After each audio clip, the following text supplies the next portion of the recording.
and take it if you want it. Come and take it if you think you can. Come and take it, but I warn you, you'll have to pry it from a cold dead. Alright, ladies and gentlemen, boys and girls, children of all ages, the Southern Republic is back to talk today about some Spyderco action. So today we are talking about the Spyderco Goddard, which is model number C16 P0D. So to get the box out of the way and let's take a little gander at the blade here. So this is the Spyderco Goddard. Let's zoom in a little so you can get a better look at it. So let's get the general stuff out of the way quickly. Let's talk about the size, shape, dimension, and all that good stuff. So overall, we've got a 8.78 inch blade knife. The blade is 3.66 inches and the handle is 5.12 inches. So basically you've got a slightly larger 3.5 inch blade, a 5-inch handle, and just shy of 9 inches overall. The weight on this blade is a whopping 2.9 excuse me. The weight on this blade is a whopping 2.9 ounces. It's a very, very lightweight blade. So I'll give you a little bit of a close-up here. On the back you can see designed by Wayne Goddard, Spyder logo on the front, Spyder hole, really nice handle. So let's get into all the specifics about it now. It has a very nice drop point blade shape. And if we bring the blade up here, you can see it actually has a bit of a swedge here on the top. I'll see if I can show that to you. And you can see how it's a rounded swedge. So it's really nice and rounded. Really doesn't do a whole lot for the blade cutting wise, but aesthetically it's very, very nice looking design. You have a standard 12 millimeter Spyder hole on this blade. It's really, really nicely done, as you can tell there. The steel on this is a VG10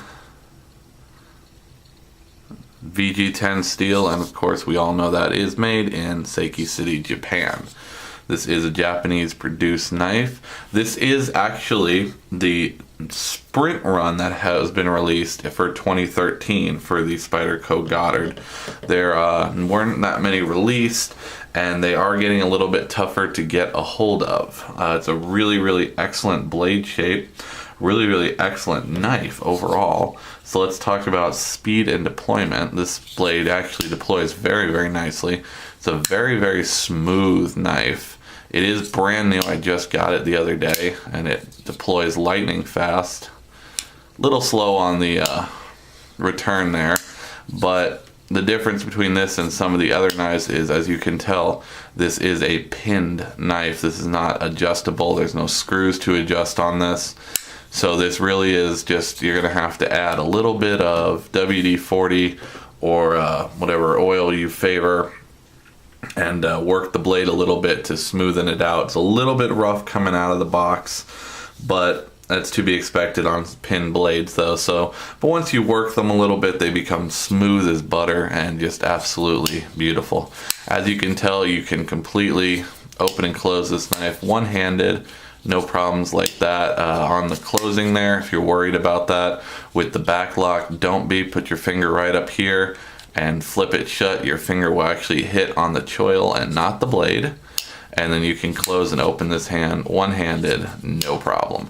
Which is a really nice feature, is when you close it there, it really doesn't like to go all the way shut when you flip it shut, so you really don't have to worry too much about that. It's a really just a very comfortable blade. The lockup is super strong on this one. Absolutely no play up and down, side to side whatsoever. As I told you, it is a back lock. It's a modified back lock because the true back lock is down here. So this is a more of a top back lock, but this is the more modern design of the back lock, having it up here where you don't have to use two hands to close your knife. You can actually do everything one-handed, the way Spyderco has modified these back locks to work. It's really just a very comfortable knife. It has a really beautiful handle design, as you can tell here. It fits very comfortably in my hand, and as we all know, I have very large hands. I wear an extra large glove, and I can fit my entire hand very, very comfortably on this knife and on the handle here. The design is really nice. It's got this very nice upsweep that comes down to a modified finger choil. Now, you don't have the forward finger choil like we're used to on some of the other Spyderco knives, specifically on the Paramilitary 2 to choke up on. But you have a nice finger choil right there where it's going to keep your hand locked into place, so you're not going to be able to really slip forward when using this knife. Now, there is absolutely no jimping on this knife whatsoever. It's very smooth front to back here. Everything's rounded off very, very nicely. No hot spots on this knife whatsoever that I can tell from using it for the last day or so now. It's just absolutely a fantastic knife.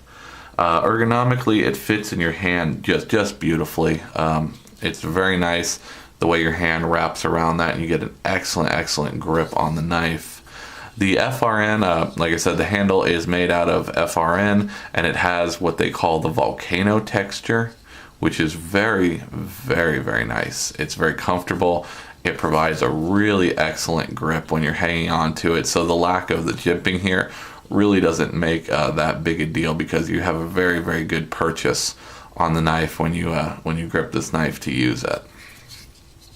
This is a very large knife. Again, it's just shy of 9 inches. So this is very much a full-size knife. So let me roll in some comparisons here for you.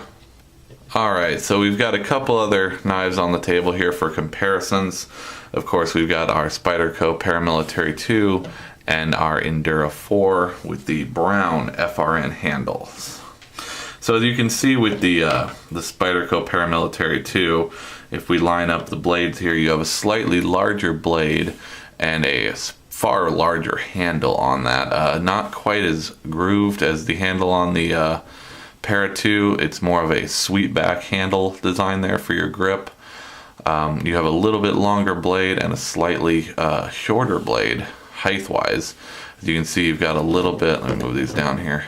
You've got a little bit more height on the Paramilitary 2 than you do on the Goddard, simply for the fact that the Para 2, as I bump it, has the thumb ramp, jimp thumb ramp here going over the spider hole, and you can see you have a larger spider hole on the Para 2. Para 2 has a 13mm spider hole. The Goddard has the standard 12mm spider hole. So the closest thing that you really could compare a Goddard to, Endura 4. And as you can tell here on the Endura 4, the Endura has the similar volcano design, but it's a multi-directional texturing, where the ones in the back are angled back this way and the ones in the front are angled down that way to give you multi-directional texturing. On the Goddard, we just have the volcano one-directional straight up texturing. As you can tell on the blade shape, you have very similar shape. The Goddard is slightly wider and it stays more with that swedge there, as the Endura 4 is more of a drop point, spear point combo. You can see you have a slightly wider handle at the front here and at the rear for a little bit more grip area, and you can tell the back lock on the Endura is more centered in the handle, where on the Goddard it's shifted forward slightly more. As always, the Endura is a pin design as well as the Goddard. So let's get the Endura out of there, get back to the Goddard here. So as you can tell with the Goddard, it is a tip up only design. It is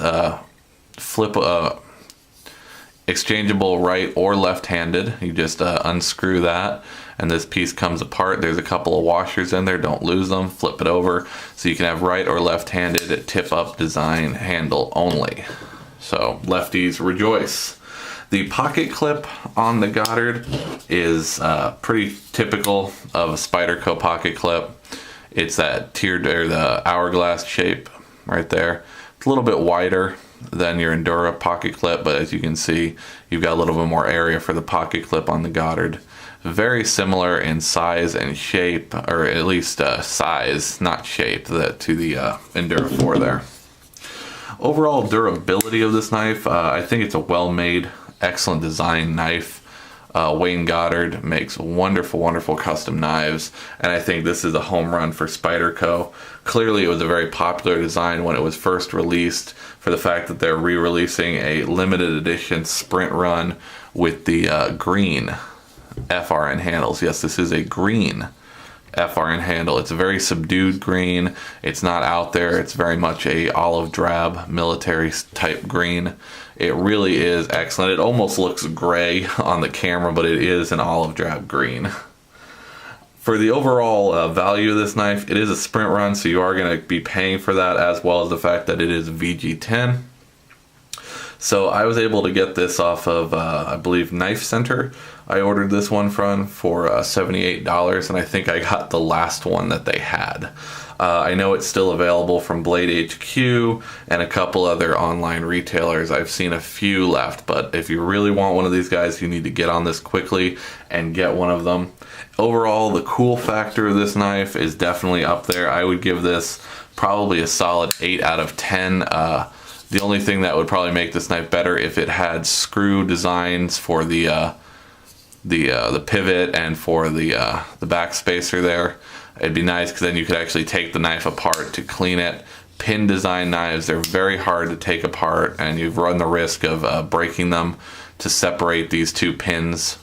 It's really something that once they're in there, they're in there. I've taken one apart before, and it did not go so well. I actually had to send it back and have it fixed by the company, which of course they charged me for, because that's not covered in their warranty. So overall, guys, I give this knife an 8 out of 10. The Spyderco Goddard Sprint Run with the green FRN handle.